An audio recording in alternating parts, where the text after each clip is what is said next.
I never referred to them as their like magic names. I always was like, oh, it's Dragon, it's Merrick. Yeah. Dude, once I learned their real names, I was like, this is so much easier than to just be like, the dragon. Like, Sarkin. You found Sarkin easier than the dragon? I don't know. It just, I do like the 1980s kung fu villain names. I must defeat the dragon. And the falcon. Now enters the falcon. Yeah. Meet the panther. Welcome to Dog-Eared Discourse, a nerdy little double date where we talk about the book we're reading and where we left off. Every month we're pulling a new and exciting book from our shelf. We've broken them down so you can buddy read with us or just hang out while we discuss, predict, and nerd out. If you're reading along right now, we're finishing up Uprooted by Naomi Novik. A quick recap of the big primary characters. Our main character is Yashka. We're probably going to call her Agni because that's how it's spelled. She is a sorceress who is trying to defeat the wood. We have her best friend, Kasha. We have the dragon who has been kind of training Agni on how to become magical. We have Prince Merrick and his personal wizard, Falcon Solya. We have the queen who has been taken by the wood and has been given back to us. We have Alosha, who we didn't talk about last episode, but she's pretty important in this one. She is the sword of the kingdom, and she makes magical weapons. And we have Monk Bolo, who is a little wimpy monk who is also introduced in this part of the book. We'll talk about him. Chris, would you like to give us your 60-second synopsis? Yes, I would absolutely love to give you my 60-second synopsis. I'm going to try to anyway. Awesome. Juan, are you ready with the timer? Ready. 3, 2, go. Agni goes to the capital. She meets the king. They try to see if the queen is corrupt. She passes all the tests. Agni gets invited to parties. She struggles with couthness. Then she goes to the tower to find out what her name is. The bell rings and she doesn't get a name, so they just kind of give her own name. She tries to talk some sense into some people, but they don't listen. The king is very upset. The queen has been presented to Merrick in the middle of the party. There's no corruption. Agni calls up the forest. The queen starts reacting. Then they find a big bad book. The big bad book turns the monk into a big bad wolf. She kills the wolf with lightning. Then they have to go and kill 15. all of the things. And so they have to run away very quickly because everything's dead. Then they run away to the forest. They use teleport, even though that shouldn't exist. And then Agni can't sleep, so she wants to go sleep with the dragon. 2. She then have a war. I'm cutting you off there, buddy. Dang it. Well, got the important bits anyway. Agni has problems sleeping. So she goes, and the dragon had a cure. apparently. I mean, that's how I read the book. Like, she's like, oh, I can't sleep. I'm so nervous. I might as well go get sexy time. Oh my god. And he's like, dude, I was sleeping soundly. Seriously? Now, of all time? Now you want to get busy now? We're on the brink of war, woman. She's like 250 years old, goddammit. Yeah, I'm like hundreds of years older than you. And she's like, shut up. Oh, goodness. Well, welcome to the podcast. Mm-hmm. If you can't tell, there's going to be spoilers, and this is not safe for work. Unless you work from home. In which case, everything's safe for work. Oh my gosh. So Chris gave us the 60-second recap. Mm-hmm. One was our counter. I'm Kelly. And this is Danny. So all of us are drinking this really yummy drink. I'm almost done with it. Yes, our drink today is based off of our glorious Queen Hanna. It is called Queen Hanna. So the base for this drink is the classic White Lady. It is 2 ounces of Plymouth gin, an ounce each of triple sec and lemon juice, and a 1/4 ounce of simple syrup. Mix in your cocktail shaker.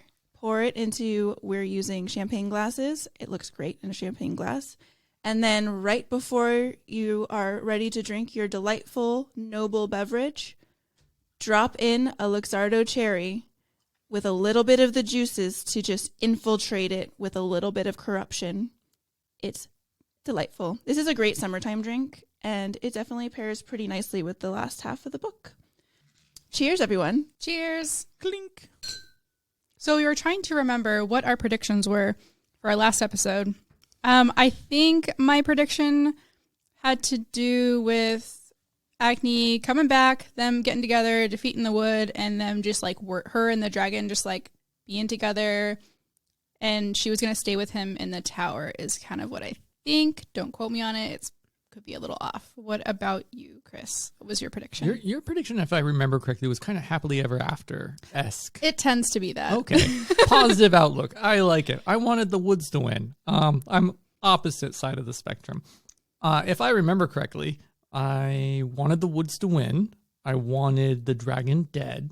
And I did not like most of the main characters. So I think that they were going to go to the capital. All of the nobles were going to be kind of jerks. There was going to be I thought that there was going to be a big event that happens back at the tower that draws her back there. And then, climax of the film. And technically there was there was. There was a climax at the tower.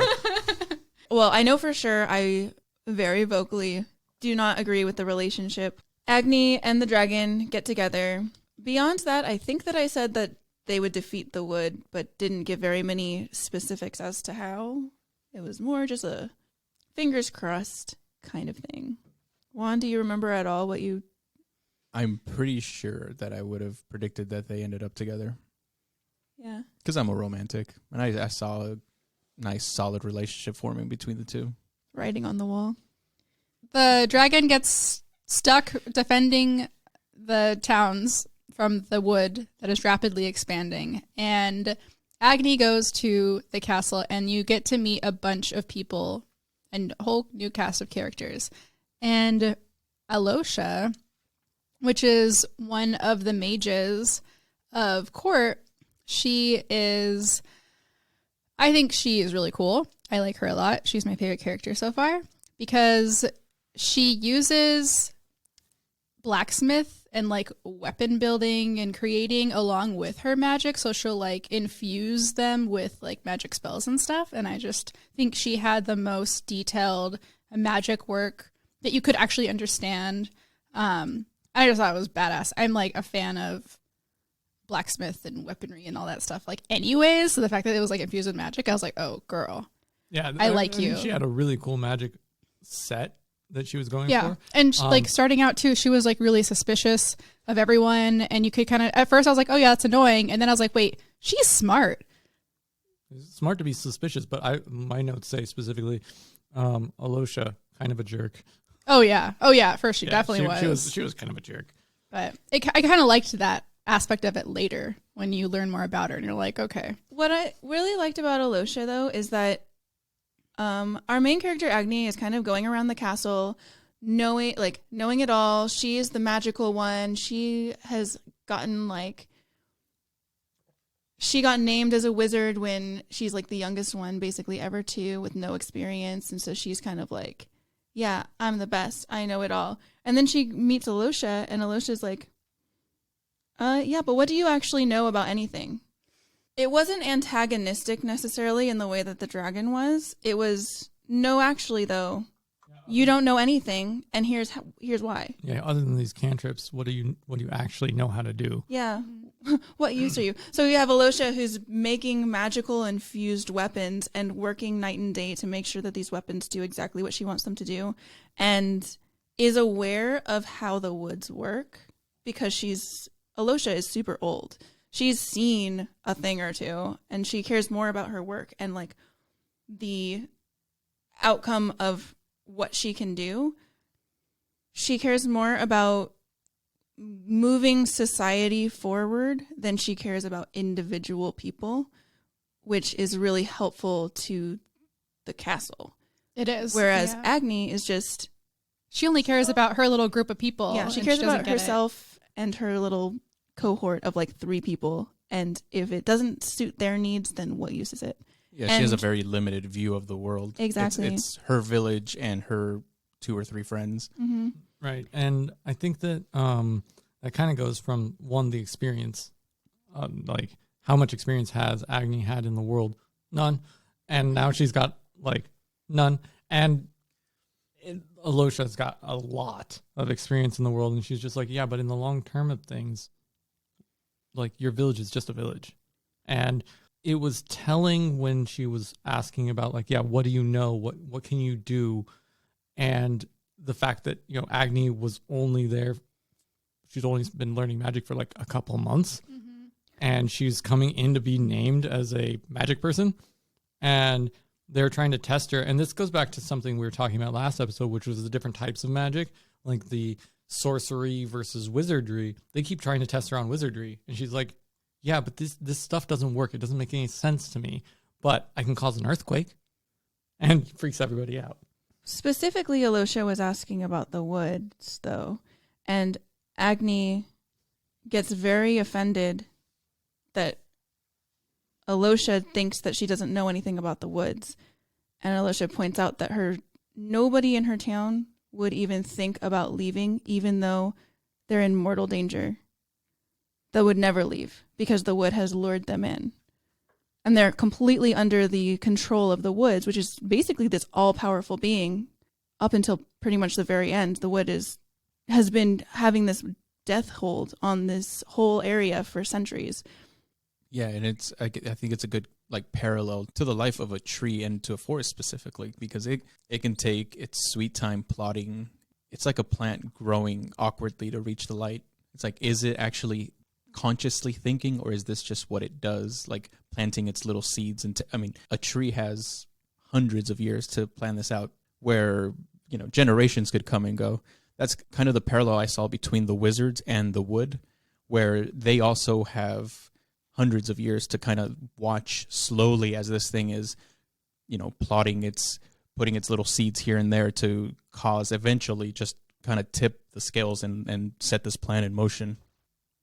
And then there's our main character who thinks that she's just a normal human who has just 100 years or less to live. And then she finds out that she's a sorcerer or a mage.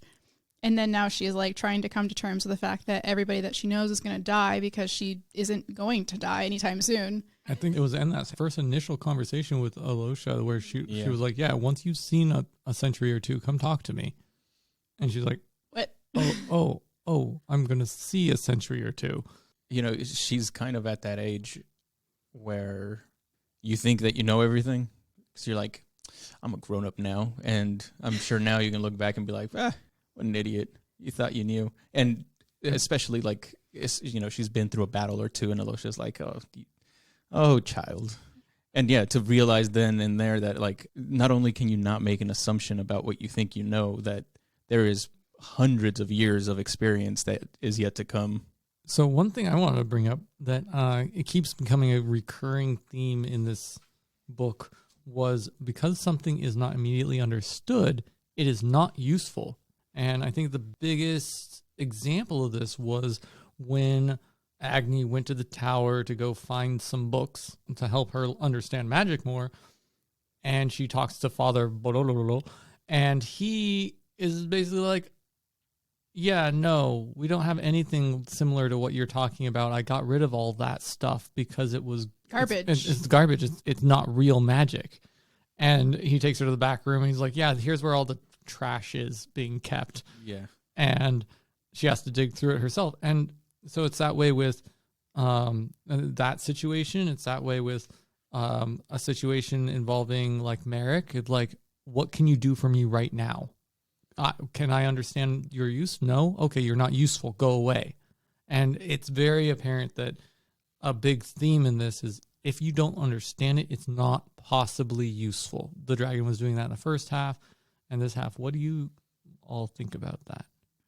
There was a lot of make it make sense on some characters' parts. Like when the dragon he doesn't understand how Agni's magic works. So he's like, make it make sense or else it's not real. And he put her through some paces trying to make that happen. The wizards who give her the trial to see if she's going to be an honorary wizard on their list of real wizards trademark they're all, okay, how did you make that earthquake happen? And they do the same thing that the dragon does, which is let's go through every single little thing that you might have done and try to figure out how that worked. She's like, this comes natural, baby. It's all natural.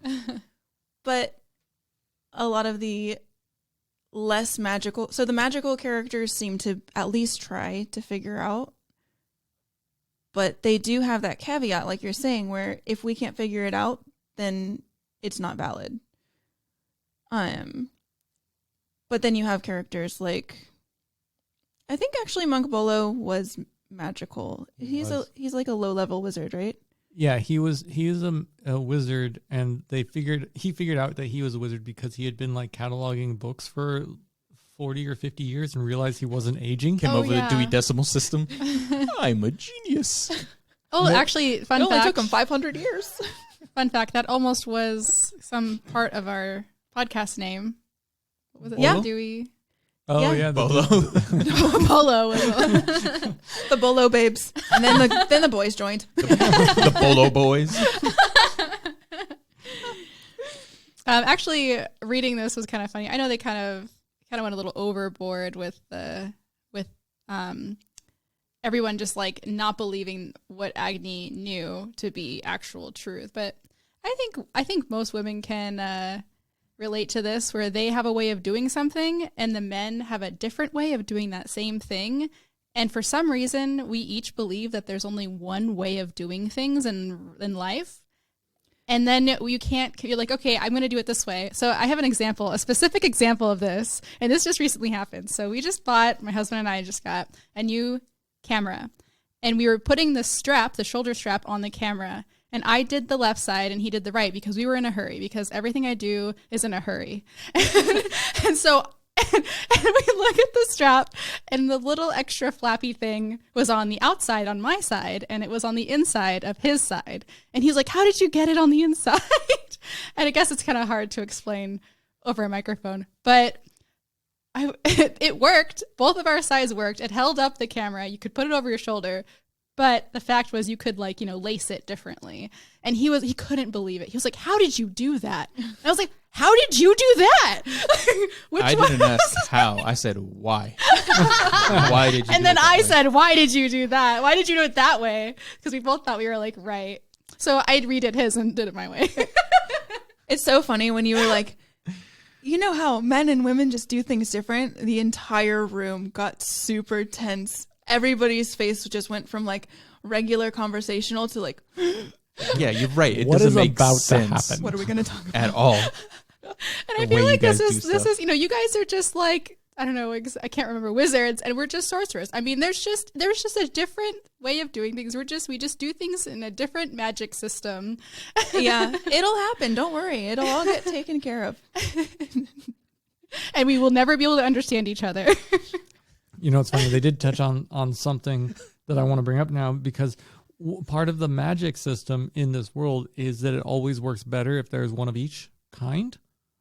So like when Agni and the dragon I missed that. Whenever they're casting magic together, or when her and the falcon are casting magic together, or her and anyone else, whenever she's doing magic alongside someone else who can do magic to complement her in a different way, then it actually works a lot better. And it reversed too. Like there's a point at which she starts casting something and the dragon just starts singing along in different ways. And then he starts remembering some of the verses, and they use it as I'm not doing the same thing as you, I'm complimenting you.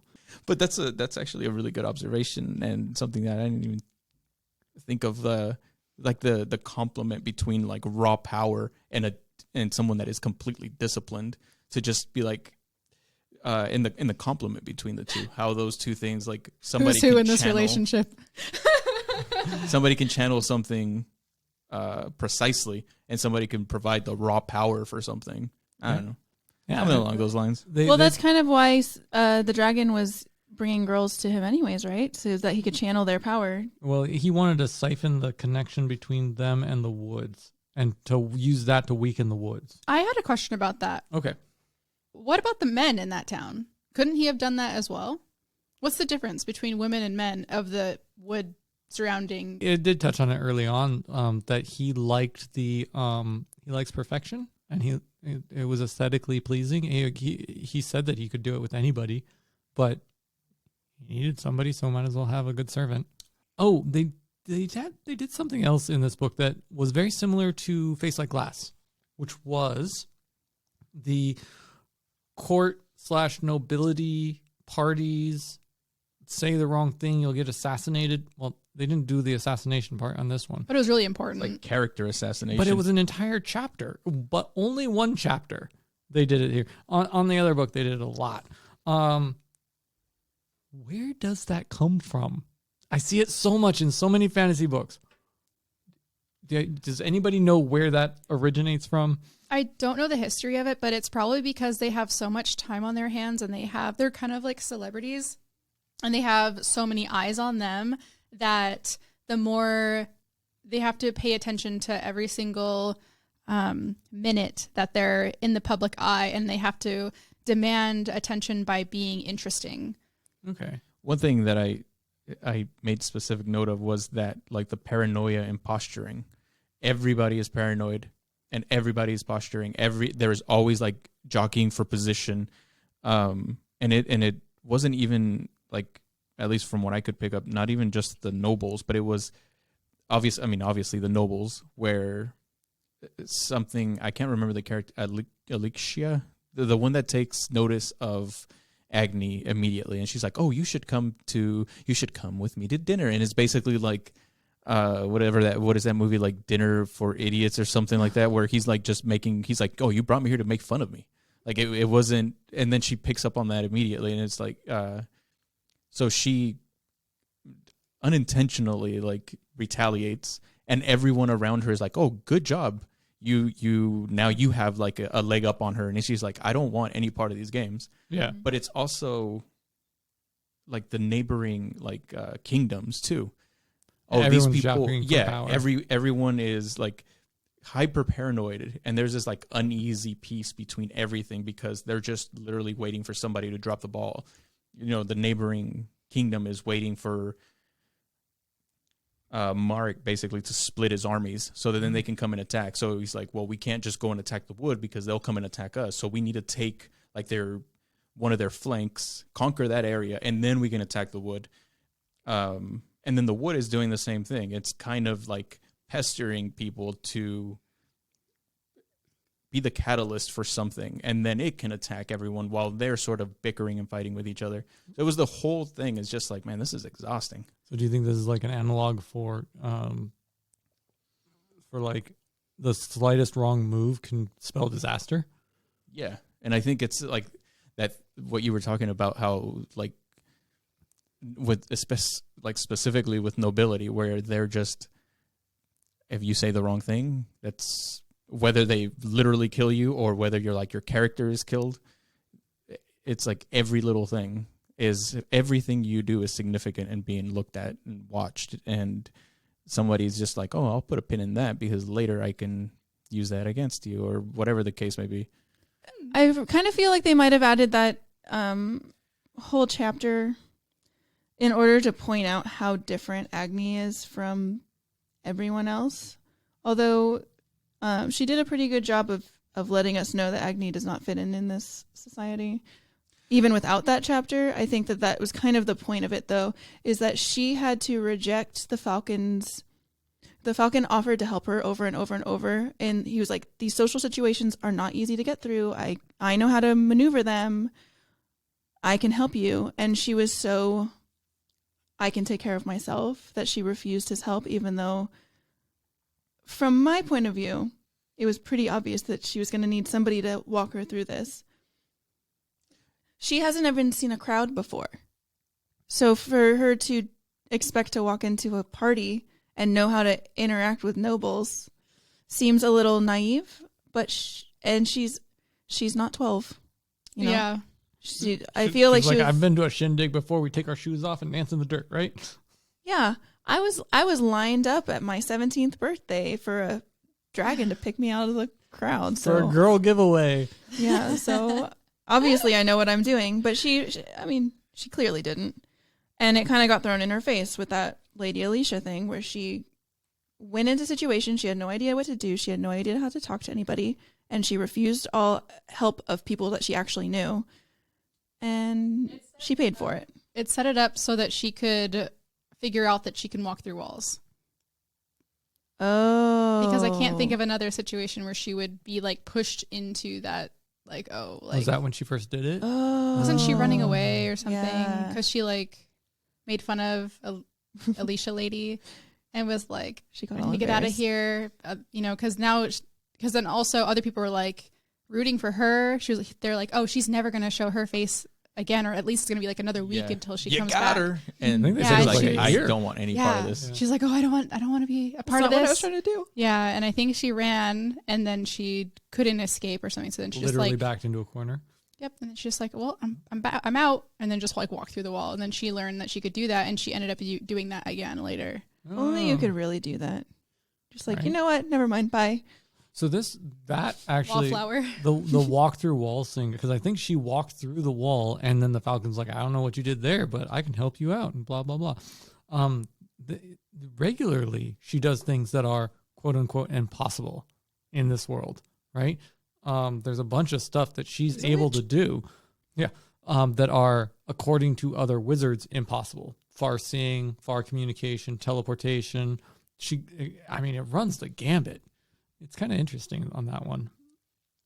That was really cool. I really liked that one thing that she could do where she needed to talk to the dragon.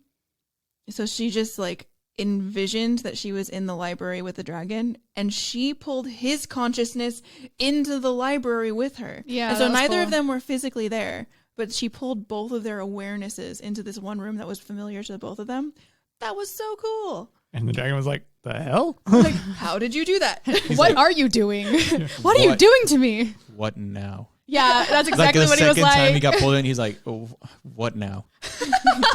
How do you keep doing this? Because they had specifically spelled out earlier that was impossible. Talking over long distances is Yeah. impossible unless you have the quicksilver that's made from the melted glass and you have 2 matching mirrors and stuff like that.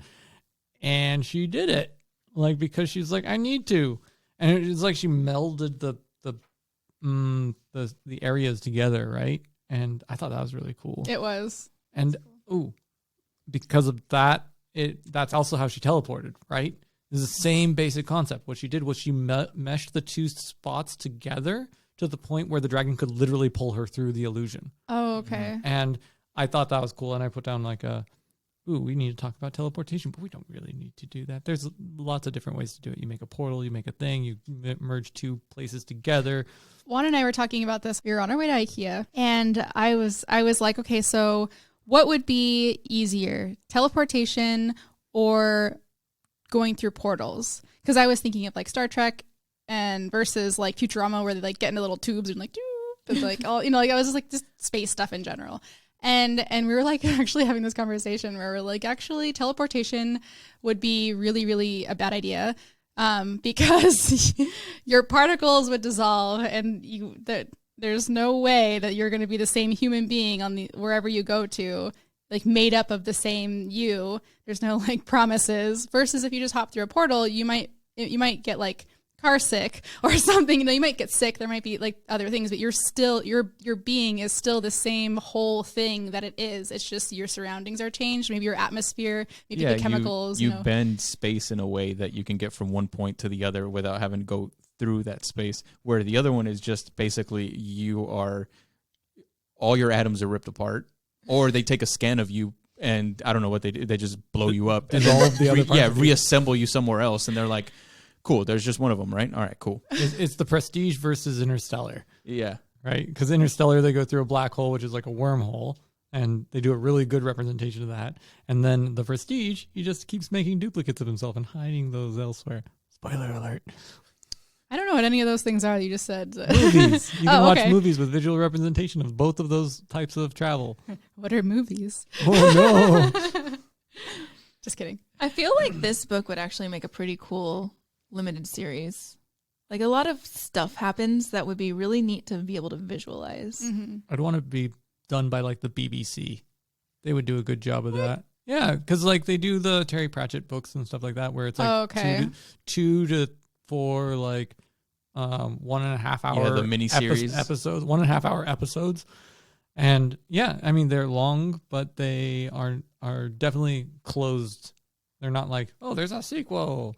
I'm wondering actually if anything like this is in the works, because there's quite a few. I feel like young adult, if this is considered young adult, I kind of think it's young adult. Yeah, young adult. I feel like young adult is getting a lot of attention from movies and limited series and Netflix and that kind of stuff. So yeah, they've realized that there's a money in it. Yeah, she has anything in the works? I'm gonna ask her. So another thing that I had down for a theme that I saw throughout this book was the further removed from danger someone was, the less real it seemed to them. Like, it seemed like the nobles were like, oh yeah, the woods. It's way over there, right? It's some kind of danger. But what about this country that's right next door? Oh yeah. Like I saw that as a big, like, very consistent thing. And that, I think, is very real. The wood is obviously a bigger threat to everyone, but they're more concerned about this like immediate threat next door, but that both of them share that common enemy, and that the wood is hoping that all these people are at each other's throats, because that's the easiest way for it to attack. They're divided. I don't know if they see the wood as that big of a deal, because they literally never see it. Like, it affects them over there. Like, I don't worry about tornadoes because we don't get tornadoes here. So it's not a problem to me in my life. But I know that it is like massively affecting like a lot of people every year, you know? I think that, interestingly, kind of like how you were saying before about how the trees just wait and plant their little seeds here and there, the woods did that and just waited and took the queen and put her right where she wasn't expected and planted the little seed of corruption deep in the heart of the whole country. And not only that, but the bestiary. Because there's a little book earlier, Chris was talking about the monk Bolo, who was kind of just completely disregarding anything that he didn't understand. One of the things that he didn't understand was this crazy bestiary book, and he just put it in his not to be read shelf and left it there. And Agni ends up finding it, opens it up, and immediately is like, nope. This is evil. This Pure is super evil. Sacrilege. Meanwhile, I was like, tell me more about the bestiary. I want to see all the monsters. Yeah, I was like, ooh, what animals are in there? Yeah, describe every single one, please. Can this change into a bestiary book? We would be corrupted like in like the first second. I know, Danny and I are going to just Over and instantly. Like, ooh, what animal are you going to turn into? Let's see which one I turn into. I don't care if we turn evil. Look how cool we look. Right? You look at it and you just say the name of the creature 3 times into a mirror. Ah, now I'm a wolf. Oh my gosh. I think they're I'm like a chupacabra. What's a chupacabra? A goat sucker. Have you never heard of a chupacabra? I've heard the term before, but I didn't know what it was. But I also didn't know when we were reading Piranesi what the pelican-looking thing was. Albatross. albatross? I didn't know what an albatross looked gigantic like seabird. either. Yeah, so. they actually need a running start and jump off a cliff. Like an old plane. Yeah, they're the airplanes of the freaking bird world. They literally have a huge wingspan, and their little feet go whoop whoop whoop whoop whoop whoop, and they spread out their thing, and then flap flap flap flap flap, and then they have to take off and start gliding immediately. Like they also stay up out at sea for a long time. What about a chupacabra? Chupacabra is like a little goblin goat sucker that's down in Mexico, and it drains the blood out of goats. I don't know if it respects international boundaries. It's like down south. I mean, it probably it stays like in the Tijuana area. This is why we need to build a wall. Yeah. Does it have a screen chupacabra? cover? With a gigantic net on it. It's like Got him. Put them in the zoo. It's like the movie Monsters, I think it is. Monsters, where they built the big wall to keep out all the aliens from Europa because they crash landed in Mexico, and the wall did nothing.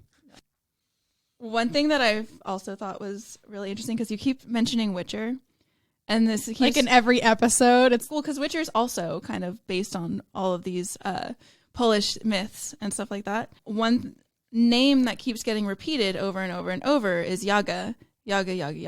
Baba Yaga. Baba Yaga. But like, she's I don't know if she's supposed to be real or not in this one. I don't know if they really clarified if she was real or just a myth.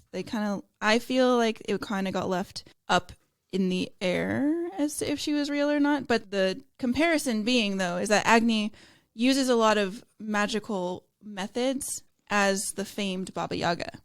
And other women around in her village, too, can do that type of magic. In the journals, when she's reading in the, like, room of garbage books that Bolo was, like, putting away for... He wasn't allowed to get rid of them, but that was, like, his way of getting rid of them. Yeah, his future bonfire. We're not going to put these anywhere important.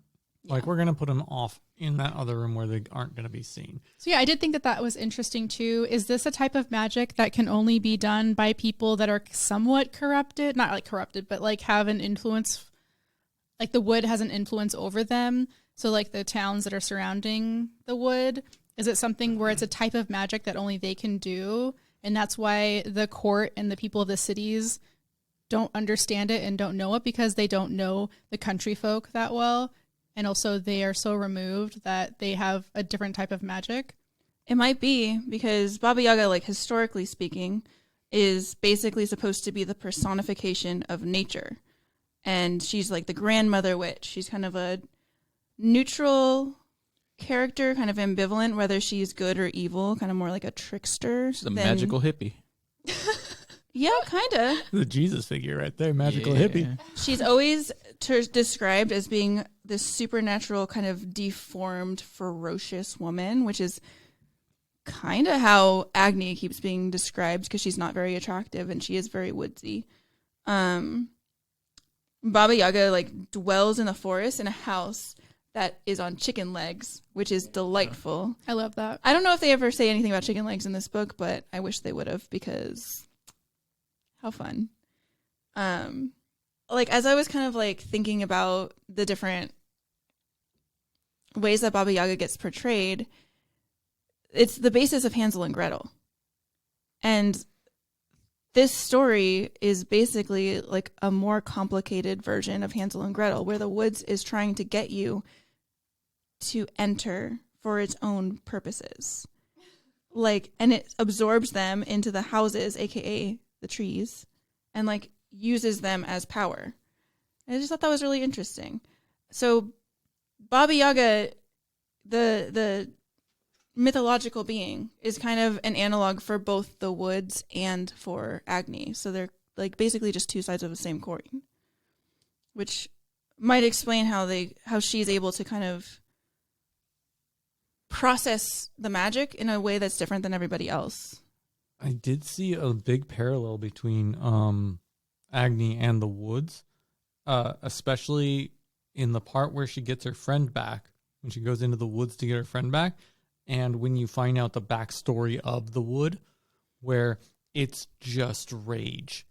Both of them, their solution to the problem was like insane amounts of rage at that point in time. And then it seemed like, you know, Agni has matured to the point where she's like, you know what, maybe that's not such a good idea because everybody keeps dying. And the woods is like, no, rage. Mm-hmm. And yeah. I saw a lot of parallels there of, like, their solution was pretty much the same. Beat it up until it doesn't move anymore. I feel like that's common in a lot of stories. So when the main character, Agni, was like, how about we not do rage today? And I was like, oh, man. But then I was like, okay. Doing the same thing over and over and expecting a different result. So the fact that she was like, nope, that's not going to turn out well. It didn't always work out for her, and I'm kind of going to be skipping ahead a bit, but when she went her own way about doing things, kind of like, I'm going to, I don't know, I guess with kindness and compassion and caring, the trees and the things in the woods, even though it was on the mend, it still bit back at her, and she still was getting attacked a little bit, and, you know, like, those things. And so it's like, but she still made up her mind. She still did what she wanted to do. Yeah, she approached it in a different manner than what she did before. She found out that rage doesn't really work. And that the solution that the woods had didn't work to fight the woods. You can't kill fire with fire.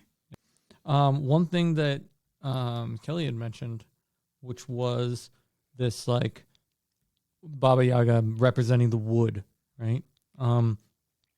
I got one of my notes here was like, the forest is always watching you. Like you get this feeling of the forest watching you, and that's that drives a very primal thing in all humans. Like if you're ever out in the woods in the middle of the night with no lights around you, it feels like everything is watching you, and all the trees have eyes. I thought that was really neat that they were building that into it and into the villain. Mm-hmm. It's like the woods is watching you because it really is. Right. Yeah. I thought that was kind of neat.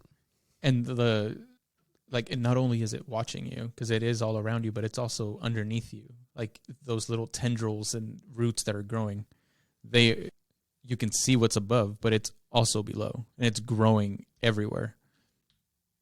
So I don't know. I guess it extended my feeling of paranoia as well. That whatever it is that you're fighting that's in front of you, just like any weed, there's always one more. It just keeps going.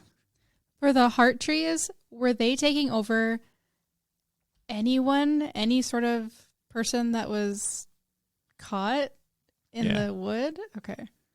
Yeah, I think that the wood was pulling people into the wood, either by luring them or by, I think mostly luring them was what they were doing. But they would go into the woods, get lost, and get sucked into trees. And then I was a little unclear with what happened with them. I thought at first that the woods were using them to fuel its own power. But then later it seemed like maybe there was like a little society of people to keep the woods company, maybe. I wasn't... Because they also were doing that to the mages. Like, if they turned a mage into a heart tree, then it would give them more power. But then I was like, but they're also turning normal people into trees as well. And then some of them are being let go from the wood, but then they're crazy and then they kill at people, like their loved ones and stuff. I think that was the like planting the seed kind of thing where the wood was spreading its corruption so that then it could spread easier. Because when the queen, spoiler alert, goes to the castle, something happens. I'm not 100% sure how it worked, but it started to spread the madness at the castle. One thing I remember her saying was that she told the story of how the guy in the other village, or not the other village, the other kingdom came and got her. So everyone got riled up immediately, like, we have to go to war with them. Mm. Yeah, so like when she was showing everybody what actually happened in the wood, she teleported the corruption from the wood and made it real in the castle. Agni did? Yes, that's what I believe. Okay, so there's this one part where the king is kind of like asking, how big of a deal really is this wood? Kind of going back to, if it's far away from you, you don't really think it's a real thing. So instead of telling how it worked, Agni has been working on this illusion spell, and she just channels all of this, the fear and rage and bloodiness that was this battle that she experienced, and just channeled it into the main hall of the court and just showed them in full 3D VR living color what actually happened, to the point where the other wizard, the falcon, who is also in the room, started throwing actual fireballs around because he had he thought it was so real. Ladies were screaming, people were passing out. It was great. That was a good scene. It was a great scene. And the queen was not the same after that. That's when she got up and started. Yeah, she woke up and all that stuff. So I was like, yep, Agni didn't do the greatest thing there. I don't think that it channeled the corruption. I think it woke up the queen, and that I think the queen was there to sow discontent. Agent. And it was we're going to make it so you're not corrupted at all. There's no sign of corruption whatsoever. There's no sign of corruption because there's no sign of you either. Right? And that's covered later on. Okay. But there's nothing left of the queen. Her soul was completely scrubbed clean, and a shell that was looking like the queen was created for them to rescue, and brought it back and sowed discontent and spread out their forces. Yeah, because then right after that happened, like the entire kingdom became corrupt. Like everyone started going nuts. Yeah, it was. Well, it's crazy. like that happened, and then Bolo decided to read from the bestiary and become a beast and rip apart the king. And so that was a good chain of events. And then Agni cast a lightning bolt, and she like stunned herself because she tried to grab a hold of an actual lightning bolt. So you know how important it was when the dragon and Merrick and his little posse of soldiers and everyone went in to go to the wood to go save the queen, and the dragon was like, we have to cleanse everybody of the corruption, because even if you think about the wood, you are corrupted. Like, even if you don't feel like it, like, you have to burn out your body essentially to burn out all the little like corruption slugs. There was no way they could do that in the kingdom. Like, all of those guards around the king, like, once he got ripped apart by this like beast, Bolo.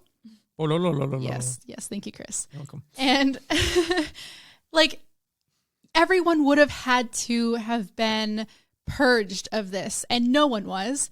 Everything was crazy. So Everyone of course, of course, everything just spread from there. You wouldn't have had time to. There was a literal monster running around the halls. Mm-hmm. Everyone was losing their minds. But then even after, they were like, nope, let's just not skip that part. Like, we're not gonna. I think there was a lot of time there. There wasn't a lot of time, because during that, Agni had to grab the prince's kids and just run to save them, and like they went like over the river and through the woods to get back to the tower. Right, just so Dude, she learned how to fast travel. Yeah, she did. But they were so careful in the first half of the book, you know, and then it was like, nope, this is not. We can't do it now. It's like if you're playing a video game and you're trying to play in sneak mode, and you just forget which button does what. You accidentally start shooting when you meant to, like, just exactly. And then the action music starts, because they're like, okay, you're starting this. You're like, you know what? Sniper rifle away, machine gun is. Let's do it. There was a part like that in Far Cry 6 where you're sneaking up to this camp, and I was sneaking up to this camp, and they're like, oh yeah, we need to blow up this whole camp. And as soon as you start shooting, there's this like really fast-paced Spanish music that comes on, and they're like singing and stuff, and I'm like, I can't sneak in this music, and I just started going through. Can't sneak to this. Started going through and gunning everyone down. It was great. He puts on his tap dancing shoes, mariachi band shoes. So yeah, everything goes to hell, and that was it. Turned up basically. The wood showed up and was like, party. And then everybody went to the tower. Yep. And that was actually, the tower fight was probably some of the best, like, magic fight that I've seen represented in a while, where you have wizards who are complimenting soldiers. Yeah, right? that was cool. And doing the right things. I think that was really cool. I do like the fact she made all the walls out of bread. That was pretty neat. I really liked the way that the magic war was portrayed, and also the fact that it was portrayed as vicious and harsh, and everybody dies. Yeah, it didn't hold back. Yeah, it was a vicious war. Talking about the soldiers that now had like a missing finger or like a missing limb or deep gouges and scars. Yeah, it really illustrated the because I mean basically they were safe while these guys were like out in the front line. Yeah, because they were being turned to stone. On the queen's side, some of them were being turned to stone, and then after the battle, they were like brought back, and then if they were crumbled a little bit, then their real human bodies were like missing limbs and stuff. Oh, and this was crazy. Another part of her where there was like a book that the necromancy book. And she's like, I don't want any part of it. It was like this visceral reaction to like, I don't know if it's like negative or like necromancy. Yeah. And I think she had that reaction earlier to something else too. Yeah. It was the bestiary. Yeah. The bestiary. Where she was like, she's like, nah, I don't want any part of this. And she doesn't like unnatural things because she's a creature of the wood. Yeah. And that's actually pretty on point with her being like part of the nature side of things. And like undeath to a nature person is like, ooh, that's not great. They're moving again. She actually does cast that eventually. I think necromancy is one of those things I also don't agree with. I don't think you should bring back someone from the dead. Yeah. I mean, I like the use of it in this case where they're like, it was like everyone had this agreement that they're like, we are not super comfortable with necromancy, but also I'm less comfortable sending my men to slaughter. So I don't you know what? think Let's they just had a recycle these choice. guys. He Like- was the Yeah. dragon was just like, all right, it's either dead soldiers or your soldiers, and I'm gonna start with the dead ones. I'm going to use them twice. yeah. Good use of dead guys. It's true. There was that spell that like the archers were shooting their arrows, and the falcon was using a spell that would guide the arrows exactly where he wanted them to go. And I was like, oh, that would be a cool power to have in a battle. Yeah, and that was one of the things that I thought was really good about the use of magic in this. It wasn't just that the spells were killing people. He was utilizing other things to help kill. Like, okay, well, there's these arrows. All right, I have a quote. I have a quote from about the arrows. Oh, okay, go for it. The arrowheads were Alosha's work. They wanted to find their way to flesh, and he was only showing them the way to go. Meanwhile, we were trying to twist them from their purpose, fighting not just his spell, but hers, the strength of her will, the hammer strokes that had beaten magic and determination into the iron, and even the arrow's natural flight. Yeah, so Badass. That's what he was talking about. That was like they were trying to work against her stuff, and he was using very little magic to just be like, nah, go that way. And it was basically like a reserve spell. It was like a cantrip, like we were talking about last time, something really easy that was slaughtering people because they were using this other magic there. So what did you guys think of the tree people? At first, I was like, what is going on? This is a whole new race of people that I didn't expect. I didn't really think I understood the wood. I didn't think that it was definitely unexpected. It was kind of like, where did this come from? But then again, it is a fantasy story. And like in Lord of the Rings, there are tree people. I thought that the shift in tone was a little abrupt. The last couple of chapters felt like an epilogue more than an ending. Yeah. I like the sentiment of it in general. I am a little confused as to how the woods were so angry for so long. For just one person, like one of the tree people. I think that she was the tree people. Like she was the whole tree wood. She was the last one, that's for sure. Oh, okay. Maybe. So I think she was. No, because there was a bunch of them. And they And died. Well, there's a community of them, but I thought that she was the one that was guiding the wood in its. Yeah, because she's the last one. She was the last of them. I thought she had a sister.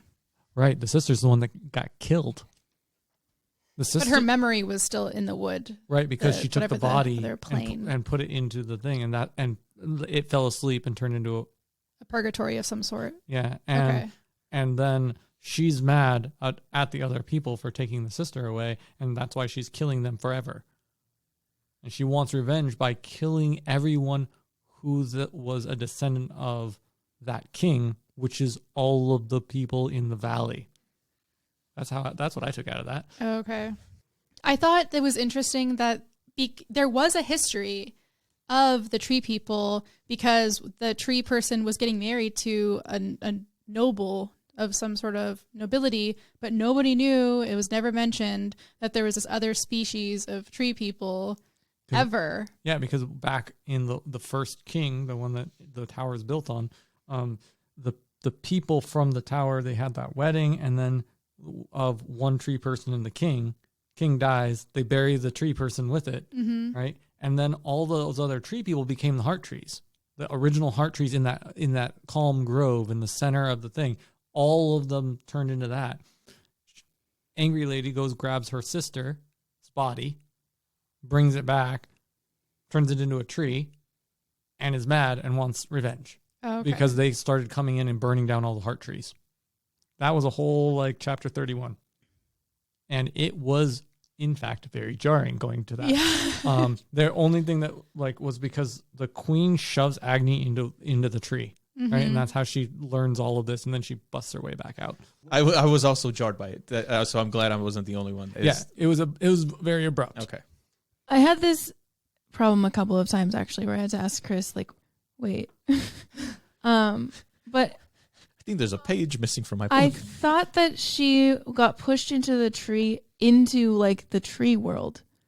I didn't think that was a memory. I thought that was like the tree. Like inside the trees tree is a realm. whole nother community. Oh no! What I got out of it was she was in the tree that was her sister and was getting the memories of the people That's why. because they're a okay. collective memory. That's why I thought there were still more trees, because I thought she went into like from this world to tree world, and then you go back out of the heart tree, and then you go back to the regular world. Oh, I was reading it as memories.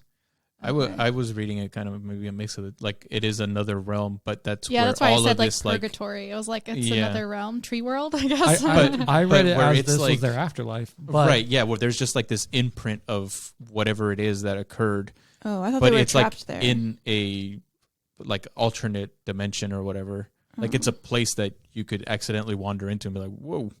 yeah, I thought from what I gathered, it was like once you're at peace, you can like once you at peace as in die, you turn into a tree and you become part of the collective memory of the woods. But she couldn't become main wood queen lady, the evil one. She couldn't rest. She's so mad at this that she can't join them. Yeah. And so she's grabbing a bunch of other people and taunting them into being mad. And so that's why that's how I read that chapter. But it was very jarring. It went from like it was like a record scratch in the middle of a good fight to now we're in the memes. Because I was Yeah. really confused, like what the difference was between. Because so some people are in trees and they're happy and peaceful, and then some people are in trees and they're being tormented, and it's like hell. And I was like, what? I need assistance. Yeah, I think it was more she was tormenting all of them. Okay. She was amping them up, making them mad because she could communicate with them in a way. And so she was the corrupting influence over the entire collective. She was like an angry politician that just yells at people and they're all like, we're going to be mad too. Yeah, and it's like their own personal hell, like letting them relive something and then just like, and this is where things turn bad for you. And we're going to amp up the anger. Yeah. And then, you have these angry trees, and the angry trees are going to feed more corruption. Once you stem the source, once you get rid of that initial evil or corruption or anger, then everybody starts calming down. And that's when she's pulling some people out, they were like, yay. And some people are like, you know what? I'm going to go back. Like that one guy who was like, you know what? I'm better as a tree. Thanks, guys. Peace. And just dissolves in her hands. She's like, all right, I guess you're not coming back. Yeah. But yes, the last like 3 chapters of this book were a bit like boom, boom, boom. It was weird. Like chapter 31 or 30, 31, and 32 went from like fight scene to memories to epilogue. Very quick. Yeah, back at the village. Yeah. It'll be kind of peaceful though. Like that's like, you know how some people will put their remains and plant it with a tree. So then as the tree grows, it kind of like they use their body to Nourish. nourish it. So Yeah. like that's kind of nice. They also have the decomposable coffins where you can feed worms. Yeah. Be worm food real fast. Mhm. But don't get embalmed if you're going to do that, because then the worms get poisoned, and that's just mean. Really? Then you're just corruption. Oh no, don't corrupt the worms. What were your guys' overall feelings and thoughts about this last half of the book? I guess over the whole thing now. I liked the second half of the book. I mean, there were some parts that I thought did kind of carry along kind of quickly, but overall, I like the intermingling of like the combat and like how they used both wisely. I'm not a huge fan of Noble, so I like that they kind of glossed over that. Not glossed over it, but it was like a second of that. They and then killed everybody? everything went, yeah, exactly. Everything was like, and we're done with this. So I like, yeah. The line ends here. Yeah. And the resourcefulness, I think, of the characters as the thing goes along, that they're like basically trying everything they can to fight this thing that they don't know how to fight.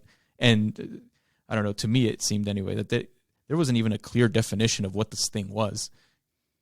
You're just trying everything you can to defeat something that you're not 100% sure how to even approach fighting.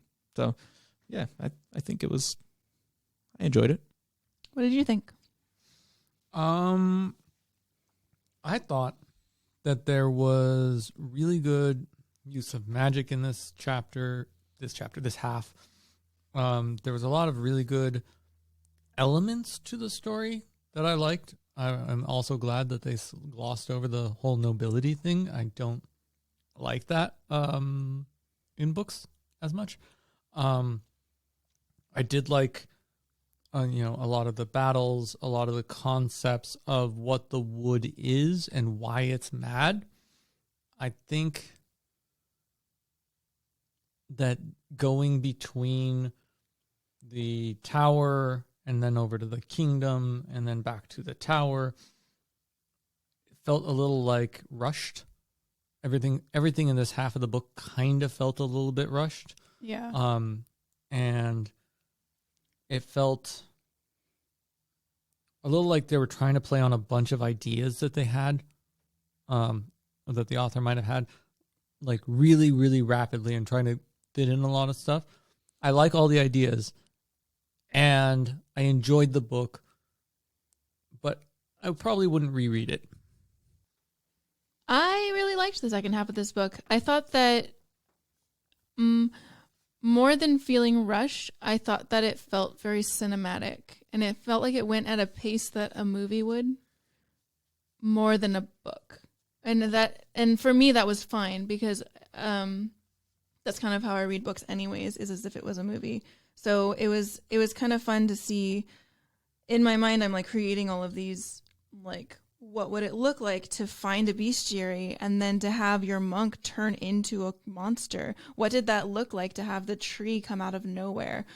What must it have been like to have all of a sudden all of the people that you thought were your allies are now hunting you down, and you have to run through the woods to get to your one place that you know is safe, and you have these little people that you have to take care of, and oh no, now we're at war with somebody who a couple chapters ago just told me was in love with me. Now what? Like, it's kind of, I thought it was a lot of fun. I really enjoyed the pace of that.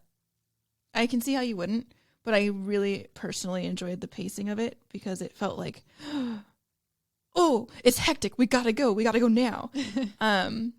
So yeah, I enjoyed the second half of the book. I thought it was really fun. I liked all the magic. I liked all the visuals. I think it was great. Danny? Yeah, I liked the last half too. I almost felt like the first half and last half are like different books, but I'm also kind of noticing that it must just be a like similarity in the writer's arc. And I'm just kind of now like noticing it because we record one episode the first half and one episode the second half. It's funny you mentioned, Kelly, watching or reading it like a film, because seeing those like little tidbits of how do you move a story along in short, interesting bits is exactly the way that I just envision it. Like, how would I cut this as a film where you're trying to get somebody from here to there and interspersing enough of relaying enough of the information to somebody without having the like luxury of 17 books to go into every single detail or something. It's like, how do I give you enough to keep you entertained? Or not entertained, but to move the story along at a good clip. There's a good YouTube channel called Into the Screenplay that breaks that down, and they examine a screenplay, and they're like, here's the different acts that are going on in the screenplay and why they work and why this helps move the story, and here's what's going on and here's why that's important. It's a really good one. You might want to check it out. Yeah, it also develops a lot more of that like 3 or 5 act arc that you're going to see in most stories. Most authors really take that on early on. Very few of them break that 3 to 5 act mindset. And because we are reading the first half of the book and then the next half of the book, we're hitting like right in the center. So we're getting to the gotta go fast. Okay. Yeah, it makes sense too, because like the first half is going to be a lot of world building and who are these characters? What is the crisis? And then the second half is the resolution, where all the fun stuff happens. I really liked how the dragon and Agni's relationship was just more like casual. Like, it never really got like serious. They didn't really rely on each other for anything more than like, obviously saving the world. But she kind of like was like, oh, okay, you do your thing and I'll do mine. I'm going back to the wood, even though he wanted her to stay in the tower. She's like, not doing that. And I like that part. But also I think it reminds me of this other book I read from the author called Spitting Silver. And the relationship is kind of similar in that book. He doesn't treat her the same as the dragon treats Agni in this book, but they each have their own goals and things they want to accomplish, and they still make it work for them while still doing their own thing. And it's not the like, oh, the prince has come to save me and now I don't have to do anything for the rest of my life. I've accomplished everything. And I like that aspect of it. I like that it's more casual and, if they still like each other, they still want to remain in each other's lives, but it's not like I'm going to sweep you off your feet and you become less of a person now or just mine. Yeah. And so I think this author does a really good job of that. On that note, there's another book from her that I have, and I actually have two of the same books in a different cover. I'm really excited to read her Temeraire series, and the first book is called His Majesty's Dragon, because the main character has an animal companion that's a dragon, and I just really like animals in general, also animal companions. So I just thought it was really funny. I'll have to post a picture and see for our audience which cover y'all prefer. Because one I have is a mass market paperback that's really cool and it's like bright red. And then the other one is like more of a muted, foggy, like silhouette of a dragon. It's like blue and white. So we'll have to post that and take a poll. So I'm excited to read that from her. Yeah, and excited to hear what you guys think too. You want to say ratings? We can do ratings, but let's do full stars, like whole stars, not no partial stars. GoodReads does up to 5. So that's the only reason why I say up to 5. Yeah. Yeah, but he's saying don't give it a 3.5. Okay. You can't get a 0.25 or anything like that. Okay. Okay. Before we put this book back on the shelf, let's give it a rating. 1. I'm going to go with 4. Okay. Any comments? I guess, like I said before, I did enjoy the development of it. I think it was overall pretty easy to read, and it definitely gave you a lot to work with as far as like imagination wise. You could really go down a lot of paths because there were so many like concepts introduced to you, and yeah, I found it really enjoyable. And as somebody not as versed in the magical world, it really gave me a lot of like, I should look that thing up, and like how do those things work? I think Chris, you pointed out a lot too, like the different types of magic that were introduced to everybody. So yeah, I think it was a good, easy read, and it was super enjoyable. Nice. I would give this one a 3, just because I love Spinning Silver from her so much more. I just love all the other elements, like the world building. There's sort of these like fae creatures there. There's so many things in that book that are just favorites of mine. It's like set in a really cold like time frame of like winter and snow. It's like very atmospheric, and there's so many things about that I absolutely love. It's not that I don't like this book at all. I'd still really enjoy it, but that one's definitely my favorite between the two. I think I would give this one a 3. If the last page and a half wasn't there, I would give it a 4. Because he doesn't like the dragon, and the dragon shows up. If the dragon never came back and he just stayed away, it would have honestly been a perfect thing, because it was like, okay, he used her, that he got exactly what he wanted, good archetype for a character. But then he, for some reason, came back. And I didn't like that. I thought that was anti his character. Yeah. And I think when he left, I was like, oh, nice. I even put in my notes. Nice. The dragon never came back. Parentheses. Yay. And then like, Agni healing the woods. Cool. Dragon came back. Boo. and that was what did it for me, was that ending. I would knock it down to a 3. The use of magic was good. The world building was good. Lots of little good things. again, I wouldn't reread it. I think I would give it a 4 because, like I said, I really enjoyed the cinematic nature of it. I thought it was a really fun read. There were some things that I talked about in the last episode that really bothered me, and I wasn't expecting it to change my mind as I went. And the second half really caught me by surprise and turned my whole view around. So, yep, 4 for me. I enjoyed it quite a bit. Are we ready to put this back on the shelf? I think so. Cool.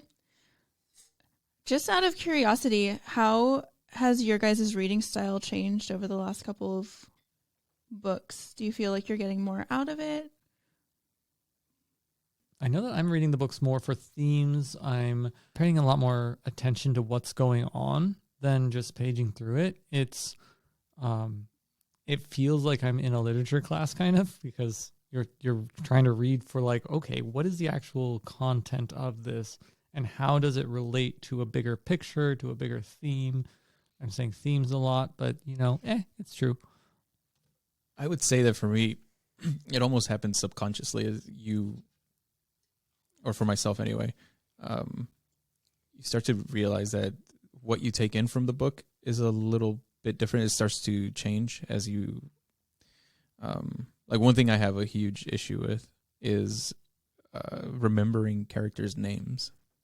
So then you start to kind of develop them in your own head, like give them personality or like give them a look, and then you're like, oh, it's the guy with the goatee. I remember him.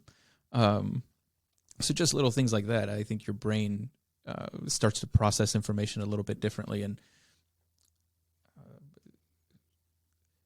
the other thing too is because you're thinking of it more or being more, I don't know, analytical, you start to kind of go off on these like little tangents in your own head of like the bits and pieces that weren't written into the book, like what happened there or what's going on there. So it really expands the world, between the lines in my own head when I'm reading it, versus just sort of reading it to, bullet point information. I am so used to reading as fast as I can and binge reading because I have other books that I need to finish at the same time. And so I'm used to just reading from morning to night to finish the book. And so I know that I miss stuff. And I know also because of that, if I'm in a bad mood, that could probably affect what I'm thinking of the book too. So I know that's not a very fair way of reading books. And I feel like now that we have this podcast and we're reading one book a month, I'm slowing down a bit. I still read the half of the book in a day or two, but that is a lot different than what I used to read in just a day. And I'm also taking little bits of notes every single chapter. My note style is I write all the chapters down, they're like titles if they have them. And then the main thing that happens, and then if I have some feelings or quotes or whatever, then I'll put it in that little section. And so I'm way more analytical of what I'm reading. And I think I'm giving more credit and fairness to the author as a reader, instead of just being oh, this is a really quick form of entertainment. Okay, I'm done. On to the next thing. I'm wow, I can really appreciate all the work that they put into it. And they're character building, which I was just wait, who is that again? So yeah, I'm so glad that we are doing this podcast, because also I learned so much too from you guys and how you interpret it, and a lot of things I don't understand. I just kind of oh, well, that was weird. And now I'm I can ask you guys and you guys can explain it to me. Yeah, I really feel like I've gotten a lot better about if I don't get something, I'll just reread it again. Whereas before I used to just keep going and be that'll probably solve itself. But since you guys might talk about it, I should probably know what you're talking about. So if I accidentally blank out as I'm reading something or not understand what's happening, I'll actually go back and figure out okay, what was actually going on. And so I don't know if you guys as listeners ever just blow right past through things, or if you're more of the analytical no, I have to know every little thing that happened. I'd be really curious to know what your reading style is, because I am definitely kind of like how Danny was saying, like reading to finish.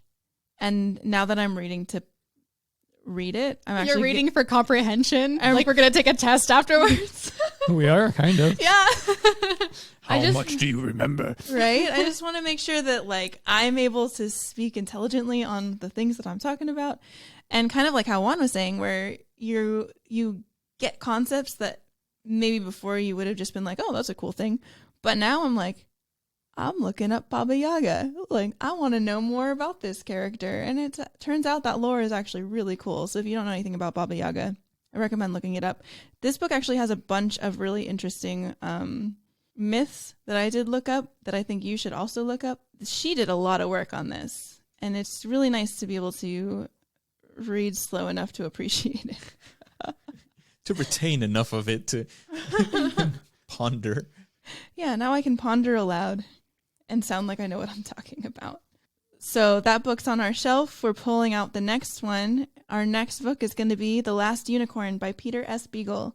There is a movie that we will need to watch. It's been decades since I've watched that movie. I don't think I've ever seen it. I don't think I've seen it either. I watched it alongside of Flight of Dragons way back in the day, and had the VHS tape and everything. Yeah, old school movie.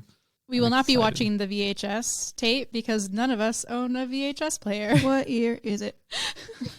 We're going to be reading up to chapter 9, page 154. So stop after chapter 8, before chapter 9, right between those two chapters. Preferably at the end. Yeah, I mean, finish the last sentence of chapter 9. 8. Now we're all confused. Where are we going to stop? Read through chapter 8? Yep, read through chapter 8. You need to finish but chapter 8. But don't start chapter 9. Don't even look at the page. Exactly. No. It will burn your eyeballs. Cut your book in half after chapter 8. Bury it before you start reading. Yeah, you can dig it back up in 2 weeks after we've finished talking about it. Yes. Maybe it'll turn into a tree. Yep. Be corrupted. Do you guys have any thoughts about that book? I am very excited about it just because I remember nothing of the movie except liking it as a child. I think the cover is really cute. I'm really excited about that. It's cool because it's a classic. I feel like I'm jumping on the bandwagon, or I'm just like a smarter human for reading something that the majority of other fantasy humans have read. I don't know. I'm going to feel fantasy like... humans? Did you guys know about The Princess Bride? This is crazy. And people are like, everybody. I'm like, nah. It's like, have you guys ever seen The Godfather? Yeah. I haven't. But there's a good example. It's like, what was the Atreyu... Never-ending story. Yeah. Never-ending story, yeah. I'm like, has anybody seen this? Isn't that on literally everyone? I'm like, am I the only one? Because it becomes the never-ending song in your head, okay? It's already there. I've seen a Never-Ending Story. I didn't know it was a book. I was like, that's great. So is the rest of the world.